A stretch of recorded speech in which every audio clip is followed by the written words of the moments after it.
What is it?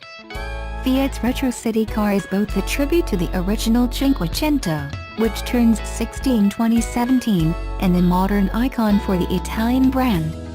Its classic style has proven successful and spawned the larger 500X SUV and 500L small car in overseas markets, forming the cornerstone for the brand.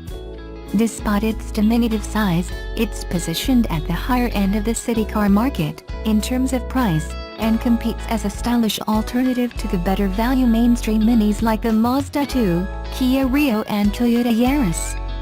There is also a range of high-performance up-up models based on the 500, but we'll focus on the regular models for this review. How many models can I choose from? Fiat offers the 500 in two different body styles, the regular model and the 500C, the most affordable convertible on the market today. Both the 500 and 500C have matching lineups with pop-in lounge models powered by either 1.2-liter or 1.4-liter four-cylinder petrol engine. Neither are very powerful, producing 51 kilowatts per 102 Nm and 74 kilowatts per 131 Nm respectively. It comes standard with a 6-speed manual transmission, but you can option a 5-speed robotized manual for an additional $1,500. Any options that I need to know about? There are lots of personalization options you need to know about. Style is key with the 500, so Fiat offers a range of alloy wheels, stickers, side badges, seats and even key covers to make your 500 your own. Is it expensive to own? It is more expensive than your average city car. Although it is covered by Fiat Chrysler Australia's MOPR capped price servicing program, the costs are higher than average for the city car class. Over the first 3 years you'll pay $1,141.48 for your first 3 visits to the dealership. Any issues I need to know about? Fiat may not have a great reputation for reliability, but the latest 500 seems to have turned a corner for the brand. We aren't aware of any major, long-term problems with the little car. Which is the most economical model? Not surprisingly, the smaller, less powerful engine is better on fuel, sipping just 4.8 liters per 100 kilometers. That compares to 6.1 L/100 kilometers for the 1.4-liter engine, which is surprisingly high for such a compact city car. So if keeping your fuel bills down is top priority, pick the Pop. Which is the safest model? This is where the 500 is starting to show its age. The car has been on sale since 2009 without major mechanical changes, with none of the latest active safety equipment available.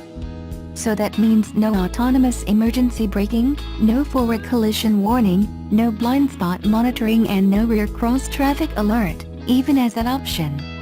You can't even get cruise control.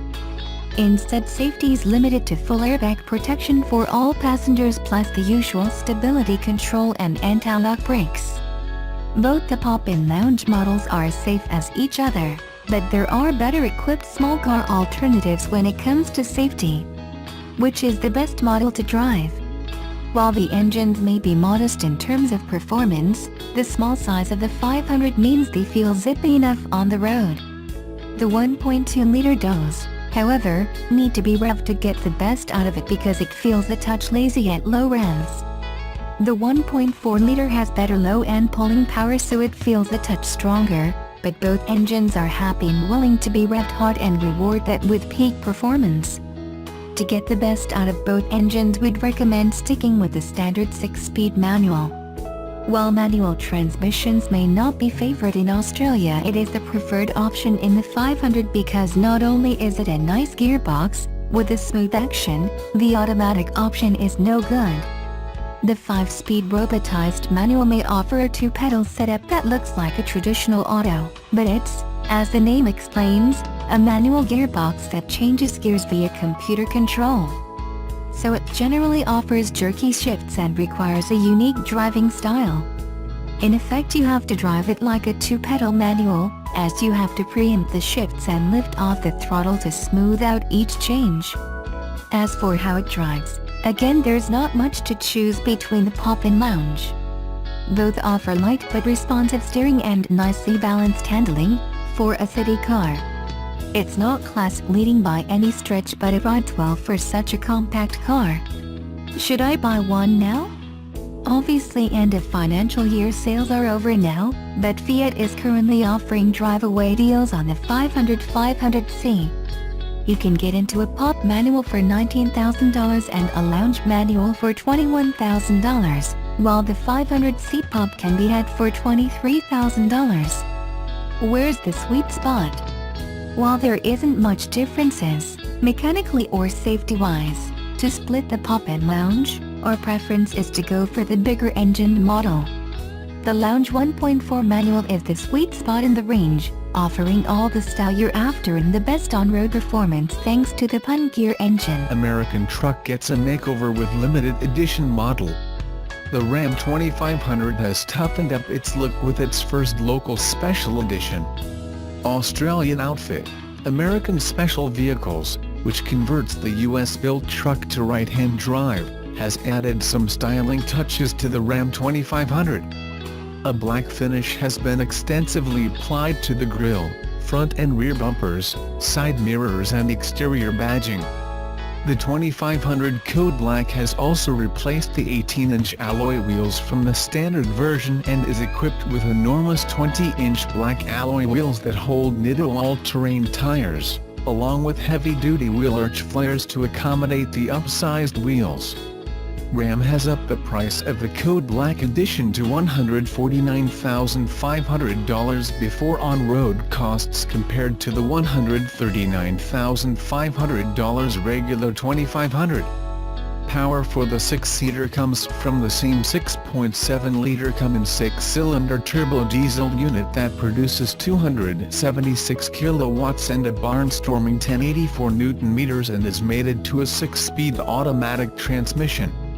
The Code Black has the same load capabilities as the stock 2500 with a payload of 913 kilograms and a maximum brake towing capacity, using a pintle, of 6942 kilograms. A special edition has been added to the Nissan Qashqai range in Australia, called the N Sport. It brings $1,800 worth of added value. The N Sport isn't some Nismo Hyperspeed Race Edition, as the name might suggest. Instead, it's based on the street variant and comes with a number of sporty highlights to help separate it from the rest. For the exterior, there's a set of 18-inch alloy wheels, along with a range of ice chrome highlights such as the door sills, front lip trimmings, lower tailgate finisher, and some front and rear styling plates. Aside from these upgrades, the N Sport continues on as the Qashqai. This means it comes with a 2.0-liter naturally aspirated 4-cylinder producing 106 kilowatts and 200 Nm. It comes matched to a CVT automatic with front-wheel drive, offering a combined cycle fuel consumption of 6.9 L/100 kilometers. Inside, passengers can use the touchscreen multimedia interface, while the driver gets cruise control, a rear-view camera, Bluetooth, and a full suite of safety systems that help the Qashqai earn a 5-star ANCAP safety rating. The Nissan Qashqai has been a very popular model in Australia since its debut.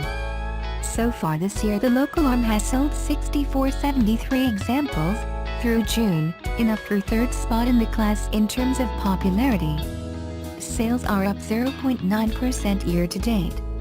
Nissan Australia says the special edition goes on sale from early July, with prices starting at $28,690 before on roads. This is up only $200 on the equivalent street, with a drive-away offer of $26,990. Chevrolet's ongoing development of the Corvette ZR1 continues to stoke interest in this hardcore sports coupe. A new spy video from the Nürburgring Nordschleife shows off the Bodie's progress on the model's engineering and lets us hear the snarling V8. Evidence points to the ZR1 using General Motors' new 6.2-liter V8 with the internal designation LT5. The automaker's listing for the power plant indicates that it has dual overhead cams, rather than the Vance's traditional push rods, with variable valve timing. The build also uses aluminum construction. The ZR1's engine likely eclipses the 650 horsepower from the Z06 SLT4 supercharged 6.2-liter V8, but the LT5's exact output remains a mystery. The LT5 is so loud that Chevy's engineers at the ring fit the ZR1 test mule with a bizarre set of extended exhausts. The engine already has a distinct snarl in its clip. Uncorking the pipes for the production version could result in an even meaner roar. The ZR1's engineers take a form-follows-function approach to the C7 Corvette's already lithe shape. The front gains a road-scraping splitter and much larger intakes. The hood gains a distinct power bulge for fitting the new engine, and the fender vents behind the front wheels appear to be even larger than on the Z06. There's also a gargantuan wing sitting on the rear deck. However, spy shots have also shown a smaller version at the back, indicating the bigger unit might be optional. Rumors indicate that the ZR1 might debut in early August at IMSA's Continental Tire Road Race Showcase at Road America in Elkhart Lake, Wisconsin. If this report is accurate, then Chevy only has a few more weeks of testing before the hardcore model's official premiere. Spy photos also indicate that a convertible version could join the lineup later. The ZR1 could be something really special because it might be the last front-engine Corvette for the foreseeable future, because Chevy has the future mid-engine Vette under development at the same time.